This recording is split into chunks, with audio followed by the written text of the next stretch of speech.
Advanced accounting BBA BBS third year অধ্যায় revenue recognition থেকে 1 নম্বর class. Revenue recognition Bangla অর্থ হচ্ছে আয় চিহ্নিতকরণ। দুইটা গুরুত্বপূর্ণ ফরম্যাটের ম্যাথ এ অধ্যায় থেকে থাকতে পারে। আমি বিগত বছরগুলোতে এরকমও দেখেছি দুইটা ফরম্যাটের মধ্যে দুইটাই পরীক্ষায় চলে আসছে, আর যে কোনো একটা তো অবশ্যই থাকবে। এই জন্য সম্পূর্ণ অধ্যায়ের এই গুরুত্বপূর্ণ ম্যাথগুলো তোমাদের সহজে বোঝাতে চাই। বেসিক আলোচনা করতে হবে, নিয়মকানুন প্রথমেই দেখাতে হবে, আর এগুলো বোঝানোর জন্য আমাকে একটু সময় দিতে হবে। সময় যাতে কম লাগে এই জন্য আগেই আমি লিখে রেখেছি। তো ক্লাসের মধ্যে এক এক করে লিখলে অনেক সময়ের ব্যাপার, এটা বিরক্তিরও কারণ। আচ্ছা, আমি তাহলে মূল আলোচনায় যাচ্ছি। ক্লাসের প্রথমে যে বললাম দুইটা গুরুত্বপূর্ণ ফরম্যাটের ম্যাথ, একটার নাম ধরে নিতে পারো ইনস্টলমেন্ট সেলস মেথড, আরেকটার নাম ধরে নিতে পারো percentage of completion method. Instalment sales method এটা 10 মার্কসের হয়ে পরীক্ষায় থাকে। পার্সেন্টেজ অফ কমপ্লিশন মেথড এটাও 10 মার্কসের হয়ে পরীক্ষায় থাকে। দুইটাও থাকতে পারে যদি ভাগ্য ভালো থাকে তোমাদের, তবে যে কোনো একটা পরীক্ষায় থাকবে ইনশাল্লাহ। এখন আজকের ক্লাসের আলোচ্য বিষয় ইনস্টলমেন্ট সেলস মেথড, কিস্তি বিক্রয় পদ্ধতি। এখন আমি তোমাদের যা বলবো এগুলো শোনো, আর যা দেখাবো এটা দেখো। যখন অঙ্কের মধ্যে প্রয়োগ করে দেখাবো তখন একেবারে সহজ হয়ে যাবে। ওইভাবেই কিন্তু এই চ্যাপ্টারটা বুঝতে হবে। ইনস্টলমেন্ট সেলস মেথডে রেট অফ গ্রস প্রফিটের একটা সূত্র আমাদের প্রথমে জানতে হবে। গ্রস প্রফিট ভাগ সেলস ইন্টু 100। এখন গ্রস প্রফিট কি, সেলস কি, এগুলো যাদের প্রশ্ন একটু পরে ইনশাল্লাহ ক্লিয়ার হয়ে যাবে। এ অধ্যায়ের অঙ্কের মধ্যে জার্নাল এন্ট্রিজ করার জন্য বলা হবে, যে কোনো অঙ্কের মধ্যেই বলা হবে। আর ইনস্টলমেন্ট সেলস মেথড এই পদ্ধতির অঙ্কের জন্য যেই সকল কারণে জার্নাল এন্ট্রি দিতে হবে, 1 নম্বর নাম সেল মেড অন ইনস্টলমেন্ট, এইটার জন্য জার্নাল দিতে হবে instalment account receivable debit, instalment sales credit. একটু পরে আমি প্রয়োগ করে দেখাচ্ছি। Cash collection of instalment receivable, cash debit, instalment account receivable credit. Cost of good sold, cost of good সোল্ডের জন্য cost of instalment sales debit, inventory credit.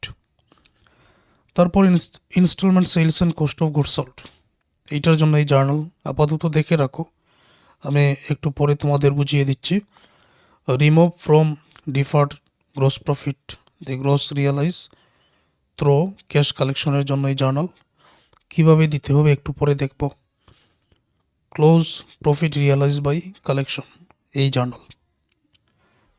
এখন এগুলো কীভাবে আয়ত্ত করা যায় আমি পরে বলছি। আর পার্সেন্টেজ অফ কমপ্লিশন মেথড, এটা হচ্ছে কোনো একটা কাজ করার জন্য কন্ট্রাক্ট নিয়েছেন, কন্ট্রাক্ট নেওয়ার পর কী পরিমাণ আয় হয়েছে, এই যাবতীয় তথ্য এই অঙ্কটার মাধ্যমে সমাধান করতে হয়। তবে কঠিন কিছু নয়, আমার যা করণীয় আমি তোমাদের বুঝিয়ে দিচ্ছি, তোমাদের যা করণীয় এটা অবশ্যই তোমাদের করতে হবে। তোমাদের করণীয় কি আমি ক্লাসের মধ্যে বলে দিব। এবার বাকিটা আমরা এই অঙ্কটার মধ্য থেকে বুঝে নিব। এই ধরনের ম্যাথ পরীক্ষায় থাকতে পারে। Sharif limited which sales merchandise on instalment basis. Sharif limited পণ্য বিক্রি করে ইনস্টলমেন্ট বেসিস, কিস্তি পদ্ধতিতে। এটার মানে কি, যে বিক্রি করবে বাকিতে, তারপর কিস্তির মাধ্যমে দেনাদারদের কাছ থেকে টাকাটা আদায় করবে। এই মুহূর্তে ধরে নাও যে এই ব্যবসায়ের মালিক হলে তুমি, যেহেতু আমি অঙ্কের সমাধানটা করতেছি, ধরে নিলাম ব্যবসায়ের মালিক হলাম আমি। কিছু প্রশ্নের উত্তর আমাকে দাও, যে ব্যবসায়ের মধ্যে দেনাদারের সৃষ্টি হয় কখন বলো তো? যখন তুমি কোনো ব্যক্তির কাছে, ব্যক্তি বা প্রতিষ্ঠানের কাছে বাকিতে বিক্রয় করবে। নগদে বিক্রি করলে তো নগদ পাবে, কিন্তু বাকিতে বিক্রয় করলে তো আর নগদ পাবে না, তখনই দেনাদারের সৃষ্টি হবে।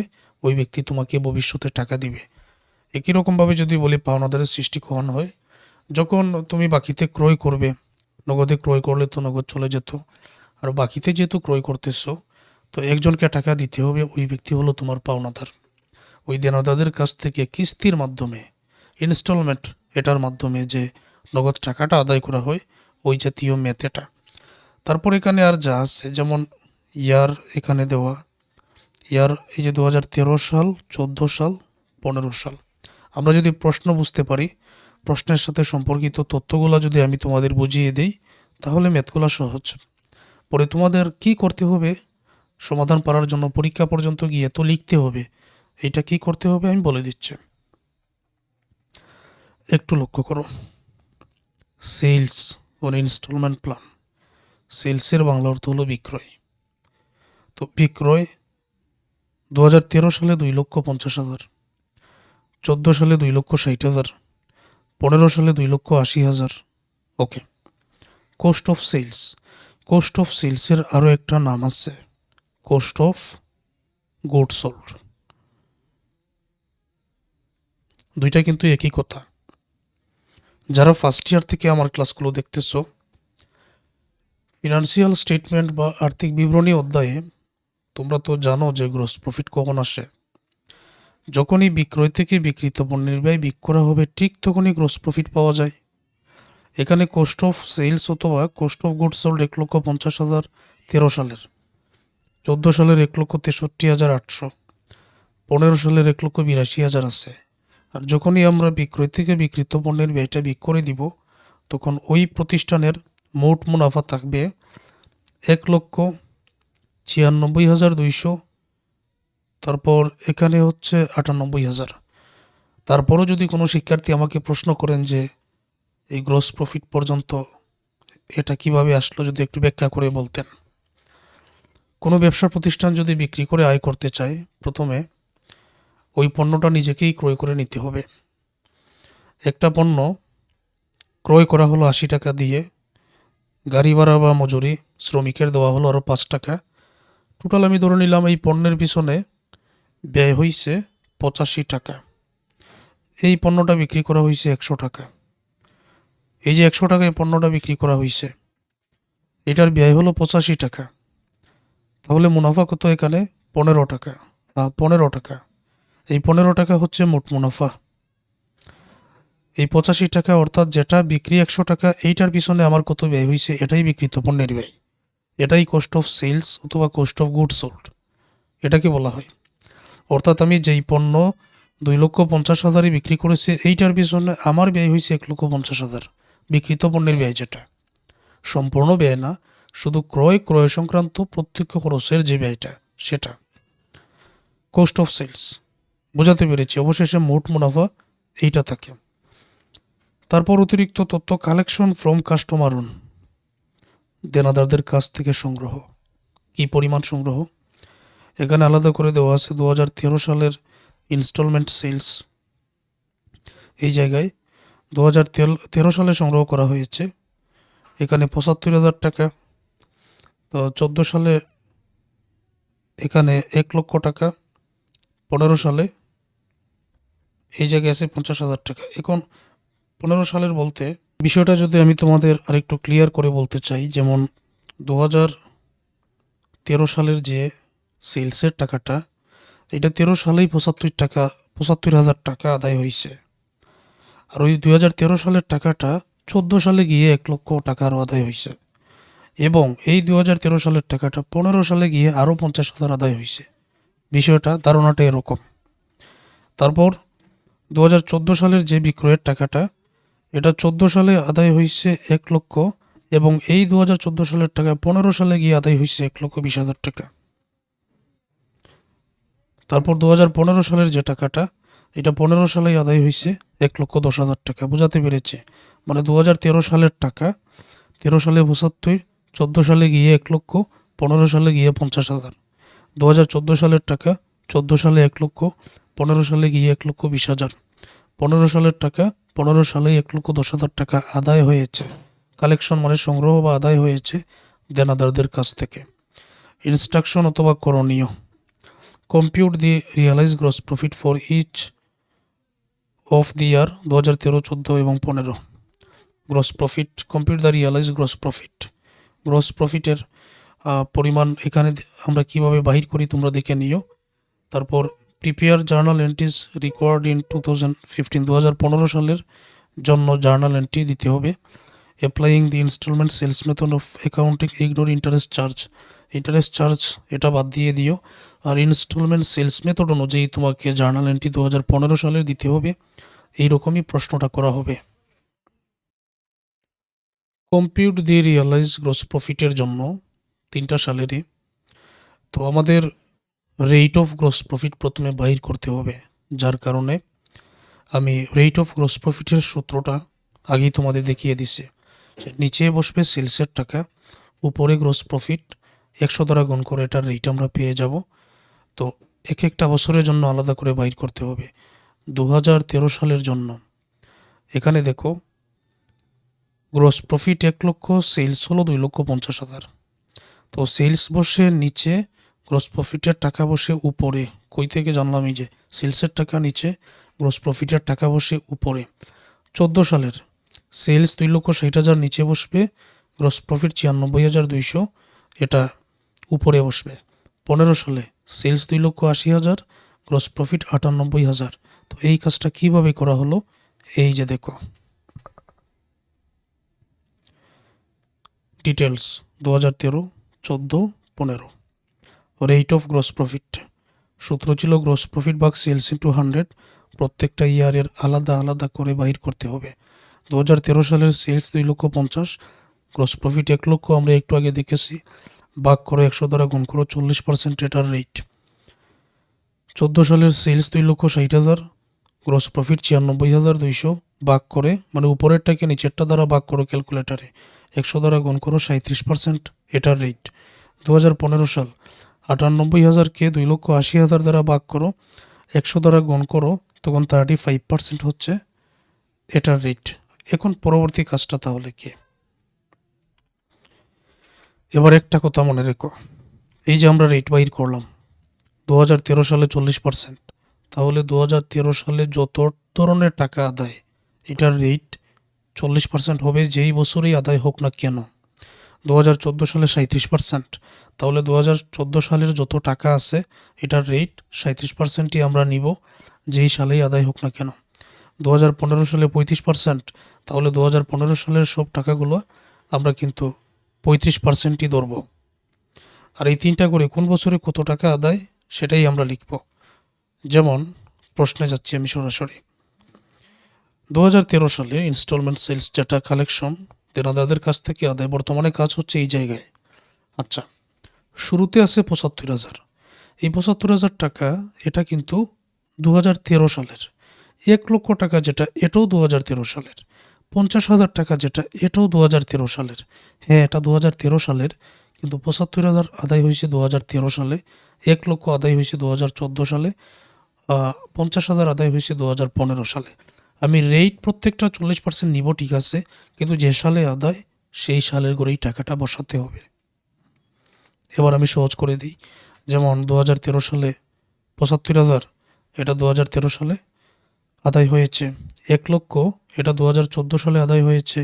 50,000 এটা 2015 সালে আদায় হয়েছে। কিন্তু যেহেতু এটা 2013 সালের টাকা, কিভাবে বুঝলাম? এই যে 2013 ইনস্টলমেন্ট সেলস বলে এই 3টা দিছে, তাহলে রেট আমি কত নিব? অবশ্যই রেট আমি 40% নিব। তাহলে প্রথমে 75,000 টাকার জন্য ফ্রম 2013 কালেকশন 40% অফ টাকা 75,000। কেন 40%? কারণ এটা 2013 সালের টাকা। 75,000-এ 40% এটা আদায় হয়েছে 2013 সালে, এটার টাকা হবে 30,000। 75-এ 40% টাকা হবে 30,000। এইটার কাজ আমাদের শেষ। একটা একটা করে বুঝাই। যেমন পরে 1 লক্ষ, এটা রেট কিন্তু এটা টাকা যেহেতু 2013 সালের, রেট 40%, কিন্তু লিখবো আমি 14 সালের করে। কেন? এটা আদায় হয়েছে 2014 সালে। কোন বছর কি পরিমাণ আদায় এটা বাইর করতে হবে। তখন ফ্রম 2014 কালেকশন, 2014 কালেকশন থেকে 40% অফ টাকা 1 লক্ষ। 40% কেন? কারণ এটা 2013 সালের টাকা। তো 1 লক্ষ এর 40% 40,000 কত সালে আদায় হয়েছে? 14 সালে। অতএব আমরা 40,000 2014 সালের করে বসাবো। আগের 30,000 2013 সালের করে আমরা টাকাটা বসাবো। এইগুলো একটা। তাহলে পরবর্তী যে 50,000 এটা আদায় হয়েছে 2015 সালে। আমরা চাইলে আগে পরে যে কোনোটা লিখতে পারি, অসুবিধা নেই। যেহেতু এখানে যা আছে, এই কালেকশন যা আছে সবটাই আনতে হবে, তো আমরা আগে পরে যে কোনোটা লিখতে পারি। মনে করো আমি এখন এই 50,000 যেটা 2015 সালে আদায় হয়েছে, এটা যেহেতু 13 সালের টাকা, 40% রিটটা বাইর করি। তো এটা লেখা হয়েছে এই জায়গায়, দেখো,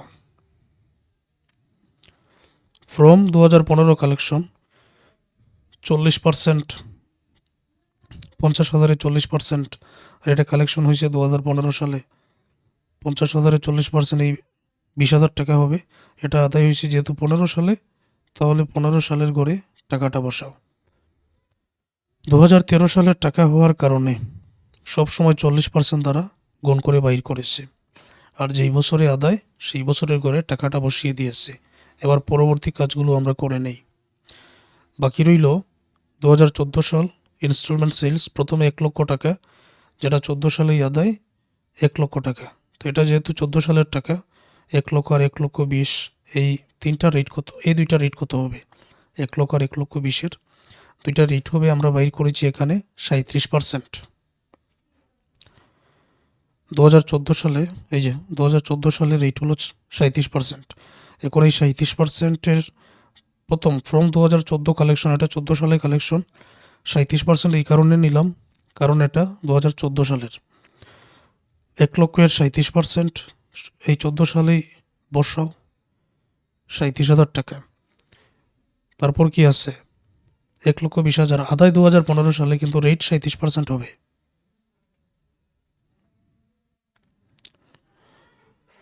অতএব ফ্রম 2015 কালেকশন 37% অফ 1,20,000। 37% এটা 14 সাল হওয়ার কারণে 1,20,000-এর 37% 44,400। এটা 15 সালে আদায়, যেহেতু এই করে লেখা হলো। আরও একটা বাকি আছে, এটা হলো 2015 সালের টাকা। তাহলে ফ্রম 2015, এটা 15 সালের রেট কত, ওই অনুযায়ী 2015 সালে যেহেতু আদায়, ওই করেই আমরা বসাবো। 15 সালের রেট হলো 35%। ফ্রম 2015 কালেকশন 35% অফ টাকা 1,10,000। তো 2015 1,10,000-এর 35% 38,500। এই নিয়মে তোমাদের ইনস্টলমেন্ট সেলস মেথডে calculation of realise gross profit এটা বাইর করতে হবে। অবশেষে আমরা এই 30,000 টাকা যদি যোগ করি, এখানে 30,000-ই পাবো। 2014 সালের এই দুইটা টাকা আদায় 77,000 টাকা হবে যোগ করলে। 2015 সালে এই পরিমাণ টাকা আদায় 1,02,900 টাকা হবে। প্রয়োজনে আবার এই অংশ দেখে নেবেন। এবার বাকি প্রশ্নের উত্তরটা দিচ্ছে, prepare journal entries required in 2015। 2015 সালের জন্য জাবেদা দাখিলা এটা দেওয়ার জন্য বলা হয়েছে। ওকে,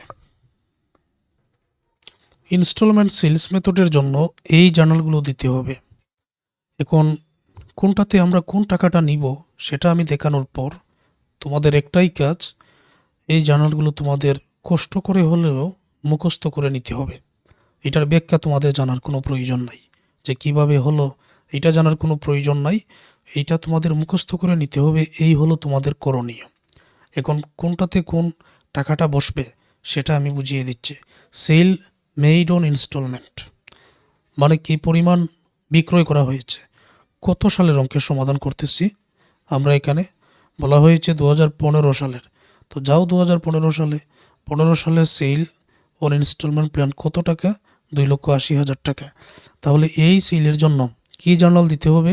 ইনস্টলমেন্ট অ্যাকাউন্ট রিসিভেবল ডেবিট, এটা দিতে হয় ইনস্টলমেন্ট সেলস ক্রেডিট। তো এই যে দেখো, একটু লক্ষ্য করো আর ক্লাসটা একেবারে ফুল স্ক্রিন করে দেখো, দেখতে যাতে অসুবিধা না হয়। ওই 2,80,000 টাকা এটা কিন্তু 2015 সাল হবে। Instalment account receivable debit, instalment sales credit, টাকার পরিমাণ 2,80,000। জাবেদা দাখিলার গড়টা এরকম, date, account titles and explanation, difference, debit, credit. ওই অনুযায়ী যে কোনো অঙ্কের মধ্যে সব সময় তোমাদের এইভাবে জাবেদা দাখিলা দিতে হবে। সব সময় কথার মানে হলো তোমরা এটা মুখস্থ করে নিবে, যেহেতু যে কোনো অঙ্কের মধ্যে পরীক্ষায় অবশ্যই এটা আনসার করতে হবে। এই জন্য কষ্ট করে হলেও তোমরা মুখস্থ করে নিবে। এই তো মনে থাকবে instalment account receivable debit, instalment sales credit, এটা তোমাদের মনে থাকবে। এই গেল একটা। পরবর্তীটা, পরের জার্নালটা কি? পরের জার্নাল হচ্ছে cash collection of instalment receivable. Cash collection of instalment receivable, অর্থাৎ ইনস্টলমেন্ট রিসিভেবল কী পরিমাণ নগদ টাকা কালেকশন করা হয়েছে 2015 সালে, এই তথ্যটা আমি কোথায় থেকে পাব? জার্নাল হলো এটা যে ক্যাশ ডেবিট, তারপর ইনস্টলমেন্ট অ্যাকাউন্ট রিসিভেবল ক্রেডিট। এখন দেখতে হবে যে 2015 সালে কত টাকা নগদ আদায় হয়েছে। তোমরা যদি লক্ষ্য করো, যে কিছুক্ষণ আগে আমি যেটা তোমাদের আমার স্মার্ট নোটের মধ্যে বুঝিয়ে দিলাম, এটা এখানে দেখাচ্ছি। এই যে 2015 সালে আদায় হয়েছে 20,000, এখানে 20,000 টাকা, না 2000, এইটা হিসাবটা পড়ে 15 সালে আদায় হয়েছে এখানে দেনাদারদের কাছ থেকে 50,000, তারপর 1,20,000, 1,10,000, এইখান থেকে আমরা তথ্যটা নিব। এটার জার্নাল ছিল এরকম, cash debit instalment account receivable credit. এখন দেখা যাচ্ছে যে এখানে দেনাদারদের কাছ থেকে আদায় টোটাল 3টা টাকা। একটা হলো 50,000, তারপর 50,000 যেটা, এটা কিন্তু 13 সালের। 1,20,000 টাকা, এটা 14 সালের। আর 1,10,000 টাকা, এটা হলো 15 সালের। ওই অনুযায়ী এই জার্নালের মতো ক্যাশ ডেবিট আমি লিখব। আর এই বছরের টাকাগুলো কিভাবে লিখি লক্ষ্য করো। ক্যাশ ডেবিট, ক্যাশের টাকাটা পরে যোগ করে আনা হয়েছে। ইনস্টলমেন্ট অ্যাকাউন্ট রিসিভেবল 2013 সালে 50,000, ইনস্টলমেন্ট অ্যাকাউন্ট রিসিভেবল 14 সালের 1,20,000, ইনস্টলমেন্ট অ্যাকাউন্ট রিসিভেবল 15 সালের 1,10,000, তিনটা যোগ করে 2,80,000 সেটা ক্যাশের ঘরে বসানো হয়েছে। এটাই নিয়ম। তো এক এক জায়গা থেকে এক একটা টাকা নিয়ে বর্তমানে যাবে, তাদের কিলা দিতে হবে। তো আরও অনেক কিছু দেখার আছে, এক এক করে দেখাচ্ছি। প্রথমে কী কাজ, কী পরিমাণ সেলস, বিক্রয়ের টাকাটা আনা হলো। Instalment account receivable debit, instalment sales credit. পরে 2015 সালে দেনাদারদের কাছ থেকে কী পরিমাণ টাকা আদায় হয়েছে, এটার জন্য cash debit instalment account receivable credit, এটা জার্নাল দেওয়া হয়েছে। এবার হলো কস্ট অফ সেলস বা বিক্রিত পণ্যের ব্যয়ের জন্য এই যে 1,82,000 টাকা আছে, এইটার জন্য জার্নালটা দিতে হবে। তো এটা কি?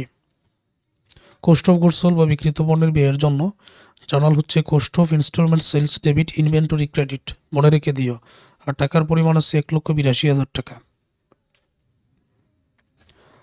Coast of instalment sales debit inventory credit, টাকার পরিমাণ 1,20,000 টাকা। ওকে, এটা এখানে বসানো হলো।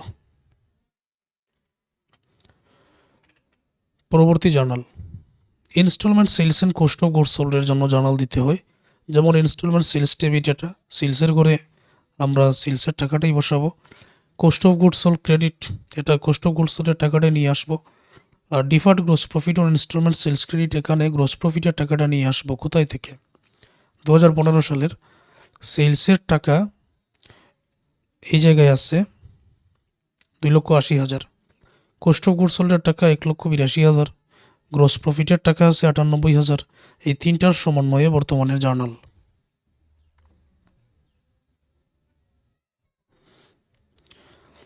ইনস্টলমেন্ট সেলস ডেবিট 2,80,000, সেলসের টাকা সেলসের ঘরে। কোস্ট অফ ইনস্টলমেন্ট সেলস মানে বিক্রিত পণ্যের ব্যয় যেটা, ওইটা ক্রেডিট 1,82,000। আর গ্রোস প্রফিটের টাকা এটা লিখতে হবে deferred gross profit on instalment sales in 2015 98,000, আলাদা আলাদা করে এইভাবে আমাদের লিখে দিতে হবে। এবারে পরবর্তী কাজ, বর্তমানে যে অংশের জার্নালটা দিতে হবে, remove from deferred gross profit the gross realise through cash collection. এই যে রিয়ালাইজ গ্রোস প্রফিট যেটা আমরা নির্ণয় করেছি, এটা থেকে যে ক্যাশ কালেকশন, ওইটার জন্য জার্নাল দিতে হবে। তো এইটা তুমি আগেও লিখতে পারো, প্রথমে আনতে পারো, বা এখনও লিখতে পারো, অসুবিধা নাই। অর্থাৎ 2015 সালে এই যে আমরা শুরুতে যে রিয়ালাইজ গ্রোস প্রফিট নির্ণয় করেছিলাম, 2015 সালে 20,000 টাকা, 44,400 টাকা, 38,500 টাকা, এই তিনটা টাকা যোগ করে তো 1,02,900 টাকা হয়েছে। এই তিনটা টাকা, এক একটা টাকার নাম হচ্ছে deferred gross profit on instalment, এক একটা টাকার নাম হচ্ছে deferred gross profit on instalment. এখন এটা কোনটা কত সালের টাকা এটা কীভাবে বুঝবো? যেখানে 2013 সালের রেট 40, 14 সালের 37, 15 সালের 35, এই 20,000 রেট দেখো 40, তার মানে 13 সালের। এই 44,000 রেট হলো 37, তার মানে 14 সালের। এই 38,500 হলো 35, তার মানে 15 সালের।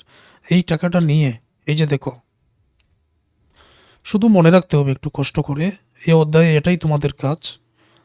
Deferred gross profit on instalment sales 2013 কেন? কারণ এটা 13 সালের, একটু আগে দেখালাম।